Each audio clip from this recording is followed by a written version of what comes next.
नमस्कार दोस्तों, BNA network के यूट्यूब चैनल पर आपका स्वागत है। मैं हूं कुलभूषण।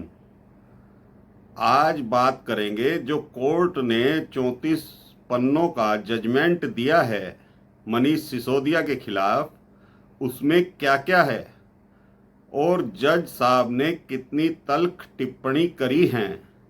राउज एवेन्यू कोर्ट दिल्ली में स्थित के नागपाल जज साहब थे। उन्होंने क्या क्या कहा है मनीष सिसोदिया के बारे में और पूरे जीओएम के बारे में। यहाँ तक कि जज साहब ने जो तार जोड़े हैं इस शराब घोटाले के, वो पंजाब सरकार तक पहुँच रहे हैं। पहले तो इसमें तेलंगाना की जो एमएलसी हैं के कविता, जो वहाँ के मुख्यमंत्री की बेटी हैं, पहले तो दक्षिण लॉबी भी जुड़ रही थी इसमें। अब ये तार दक्षिण लॉबी से होते हुए पंजाब सरकार तक पहुँच गए हैं। तो जजमेंट की कॉपी मेरे पास है और मैं आपको थोड़ा सा संक्षिप्त विवरण उसमें से बताऊंगा कि किस तरह से मनीष सिसोदिया, जो कि आबकारी मंत्री थे, शराब मंत्री थे, उन्होंने ये घोटाला किस तरह से किया, किस तरह से पॉलिसी को अंजाम दिया, किस तरह से ड्राफ्ट बनाया।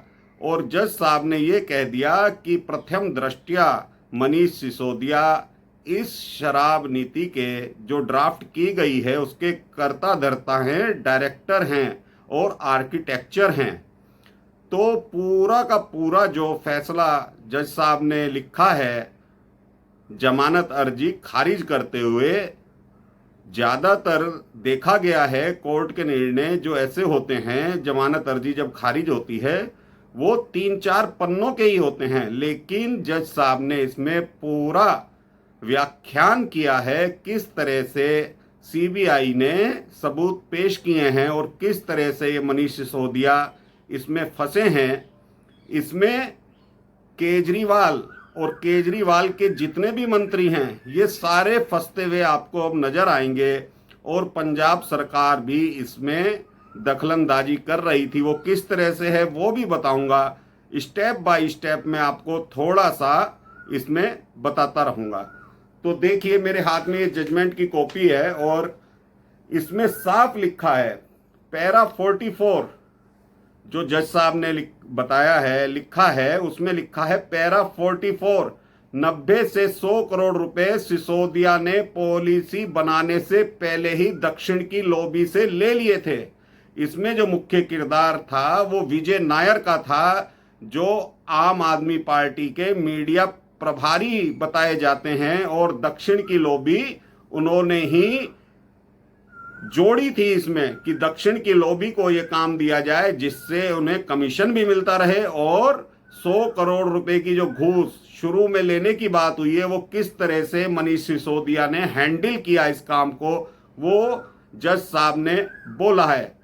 तो 90 से 100 करोड़ रुपए सिसोदिया ने पॉलिसी से पहले ही ले लिए थे, पॉलिसी बनाने से पहले ही ले लिए थे, क्योंकि जो दक्षिण की लॉबी है वो ये चाह रही थी कि उन्हें किस तरह से मुनाफा होगा, उसके एवज में 100 करोड़ रुपए की घूस मनीष सिसोदिया ने या उनके आकाओं ने ली हैं। 20 से 30 करोड़ रुपया विजय नायर, बोनपल्ली और दिनेश अरोरा जो इसमें मुख्य आरोपी हैं, उनके पास भी 20 से 30 करोड़ रुपया गया हुआ है। चूंकि विजय नायर इसमें अहम भूमिका निभा रहे थे तो ये 20 से 30 करोड़ रुपया उन्होंने लिया है। जो इसमें दिनेश अरोड़ा का नाम है वो एक कारोबारी है और सरकारी गवाह बना हुआ है, तो उसमें वो भी साझीदार था। अब गवाही में दिनेश अरोड़ा ने सब कुछ पेश किया, तो वो गवाही भी जज साहब ने इसमें बताया है किस किस तरह से इन लोगों ने ये खेल रचा है। पैरा नंबर 31, जो आबकारी सचिव थे मनीष सिसोदिया के महताज जो मंत्रालय था आबकारी विभाग, उसके जो सचिव थे राहुल सिंह, जो कि कमिश्नर थे। 28 जनवरी 2021 को जब मनीष सिसोदिया ने उन्हें ये शराब नीति बनाने के लिए कहा तो राहुल सिंह ने हाथ खड़े कर दिए कि मैं इस तरह की कोई पॉलिसी नहीं बनाऊंगा। चूंकि दिल्ली सरकार में पहले से ही कई कमेटियों की रिकमेंडेशन थी कि शराब नीति किस तरह से होनी चाहिए। पहले ये जो कमीशन दी जा रही थी 2 से 2.5% थी, जो बढ़ाकर मनीष सिसोदिया और उनके आकाओं ने 12% कर दी थी। तो धवन कमेटी की जो रिकमेंडेशन थी वो भी ये गवर्नमेंट नहीं मान रही थी, और कई विशेषज्ञों की कमेटी भी थी जिसने रिकमेंडेशन करी थी कि सरकार को किस तरह की पॉलिसी बनानी चाहिए। लेकिन मनीष सिसोदिया, अरविंद केजरीवाल, संजय सिंह और सत्येंद्र जैन, ये 4 लोग मेन शामिल थे जो इन्होंने ये सारा कांड किया है, सारी पॉलिसी बनाई है, सारा ड्राफ्ट बनाया है। और राहुल सिंह ने ये कहा है, जो आबकारी कमिश्नर थे, कि जब ये ड्राफ्ट जीओएम यानी ग्रुप ऑफ मिनिस्टर्स में बैठक होगी उसमें तय होगा, तो आप मेरे को पहले कैसे बोल रहे हो कि मैं इस तरह का ड्राफ्ट बनाकर आपको दूं जो आप जीओएम में रखोगे। ये राहुल सिंह ने कहा है। तो राहुल सिंह को 28 जनवरी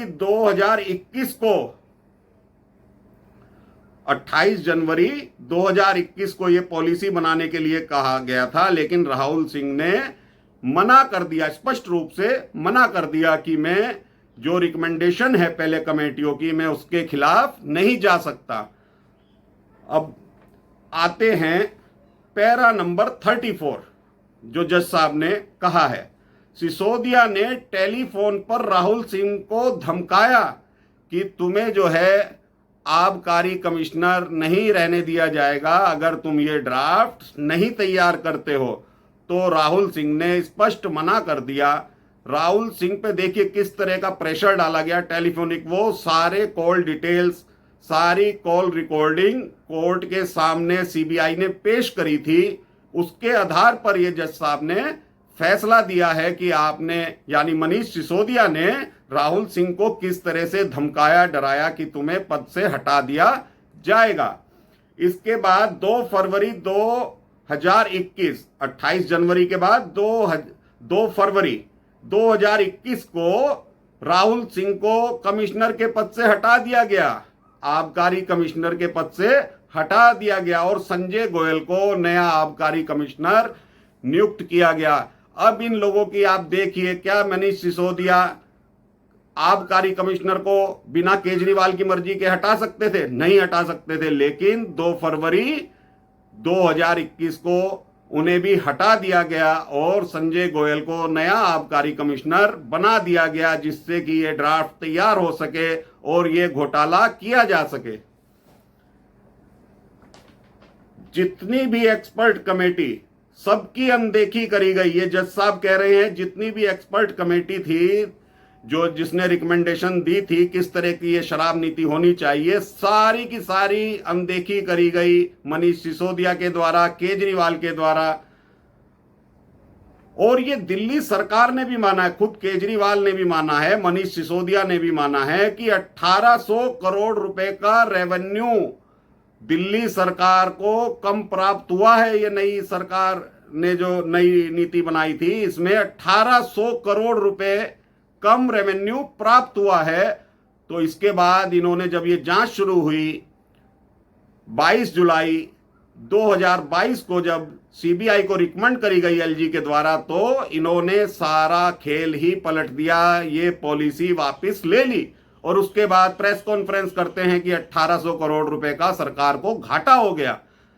जब आप कमीशन ले रहे हो, नोटंकी कर रहे हो, कट्टर ईमानदारी का ढोल पीट रहे हो, तो सरकार को तो नुकसान होगा।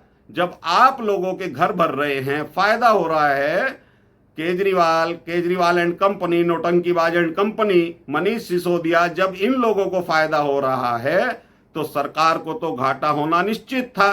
तो ये जज साहब ने सारा खुलासा अपने जजमेंट में दिया है मनीष सिसोदिया की जमानत को खारिज करते हुए कि ऐसे व्यक्ति को हम नहीं छोड़ सकते जो गवाहों को अपने पद पर रहते हुए आबकारी कमिश्नर को धमका रहा है, तो अब इसे अगर हम छोड़ देंगे तो किस तरह ये बाहर जाके मैनिपुलेशन करेगा।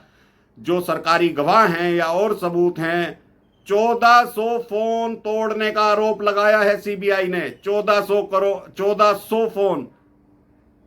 लेकिन हम इस बात पे कतई विश्वास नहीं करते क्योंकि जज साहब ने इसको नहीं लिखा है। लेकिन इतना कहा है कि हाँ, मनीष सिसोदिया ने 10 से ज्यादा फोन तोड़े हैं, 10 से ज्यादा फोन यूज किए हैं, सिम कार्ड यूज किए हैं। ये सारी लोकेशन और कॉल डिटेल का विवरण सीबीआई ने कोर्ट में पेश किया है। तो ये जो कट्टर ईमानदारी का ढोंग 1 साल से पीट रहे थे, प्रेस कॉन्फ्रेंस कर रहे थे कि भगत सिंह के अनुयायी है, कट्टर ईमानदार हैं, हम फांसी पे चढ़ जाएंगे, हमने कुछ नहीं किया। तो इस तरह के घोटालेबाज मुख्यमंत्री केजरीवाल और विश्व विख्यात शिक्षा मंत्री जो करते आ रहे थे संजय सिंह, बार बार राघव चड्ढा बार बार प्रेस कॉन्फ्रेंस कर रहे थे कि हम तो कट्टर ईमानदार हैं, हमने भ्रष्टाचार पे झाड़ू चला दी। लेकिन वो सारा भ्रष्टाचार पे तो झाड़ू इन्होंने चलाई है, लेकिन वो सारा कचरा इकट्ठा करके, भ्रष्टाचार इकट्ठा करके अपने घरों में भर लिया है। उसी पैसे से इन लोगों ने गुजरात, गोवा, पंजाब ये इन्होंने लगाए हैं, चुनाव लड़े हैं। जहां भी ये लोग चुनाव लड़ने जाते हैं, ये तो सबको पता है कि पैसे की पार्टियों को जरूरत होती है, लेकिन इन्होंने ये घोटाले करे हैं। दिनेश अरोड़ा और अमित अरोड़ा या तो ये रिश्तेदार हैं या भाई हैं। ये पंजाब में भी शराब का कारोबार करते थे। जज साहब ने इंगित किया है, लिखा है कि अमित अरोड़ा और दिनेश अरोड़ा तो सरकारी गवाह बन चुके हैं, लेकिन ये पंजाब में भी शराब का कारोबार करते थे। तो क्या हुआ इसमें कि जो इन्होंने कमीशन 2% से बढ़ाकर 12% कर दी और उसमें यह तय किया कि 6% कमीशन मनीष सिसोदिया लेगा, केजरीवाल लेगा, वो 6% इन लोगों ने देने से मना कर दी। तो इन्होंने पंजाब सरकार को कहा, यानी भगवंत मान को कहा कि ये हमें कमीशन नहीं दे रहे हैं, तो इनका जो लाइसेंस है पंजाब में काम करने का, शराब कारोबार का, वो निरस्त कर दिया जाए। ये दिनेश अरोड़ा ने कहा है और जज साहब ने पंजाब सरकार का भी इसमें जिक्र किया है अपने जजमेंट में। जो 34 पन्नों का जजमेंट लिख के दिया है जज साहब ने, उसमें ये पंजाब सरकार भी अब इस घोटाले में फंसती हुई नजर आ रही है, क्योंकि 6% कमीशन ये लोग शराब कारोबार में मांग रहे थे जो दिल्ली में नई पॉलिसी लागू हुई। कितना बड़ा घोटाला है ये 100 करोड़ का, 120 करोड़ का घोटाला नहीं है, ये हजारों करोड़ रुपए का घोटाला है। और इसमें प्रथम दृष्टया जज साहब ने कह दिया है कि ये लोग जो मनीष सिसोदिया हैं या एंड कंपनी हैं, जो अभी गिरफ्त में हैं, जेल में हैं या जमानत पर हैं, ये सब मिले हुए थे इस करप्शन में। और ये जो ड्राफ्ट की गई है पॉलिसी, ये बिना किसी कमेटी की रिकमेंडेशन के गठित की गई है और इन्होंने किसी भी पुरानी रिकमेंडेशन को, कमेटी की रिकमेंडेशन को मानने से इनकार कर दिया। और जब जीओएम की बैठक हुई है तो देवेंद्र शर्मा जो सिसोदिया के पीए हैं, वो भी बोल चुके हैं कि मनीष सिसोदिया मेरे ऊपर प्रेशर डालते थे कि मुझे फोन चाहिए, सिम चाहिए, तो वो अपने नाम से लाकर उन्होंने दिया है। तो इस तरह के नौटंकीबाजों की पोल राउज एवेन्यू कोर्ट ने खोल दी है। तो दर्शकों, अब ये देखिए, ये कट्टर ईमानदारी का जो रोज चोला ओढ़ कर आ जाते हैं, प्रेस कॉन्फ्रेंस करते हैं, फ्री पानी फ्री बिजली की योजना चलाते हैं, ये सारा का सारा इनका गोरख धंधा अब अगले स्टेप में खुलेगा, क्योंकि अब मनीष सिसोदिया हाई कोर्ट जाएंगे इस फैसले के विरुद्ध। वहां भी इनको फटकार लगेगी ही लगेगी, जिस तरह के प्रूफ सीबीआई ने अभी दिए हैं। अभी तो ईडी की जांच चल रही है, ईडी की जांच में देखिएगा और सारे जो रिकॉर्ड्स हैं वो भी ईडी ने प्राप्त कर लिए हैं, सारी इनकी कॉल डिटेल्स, रिकॉर्डिंग वगैरह।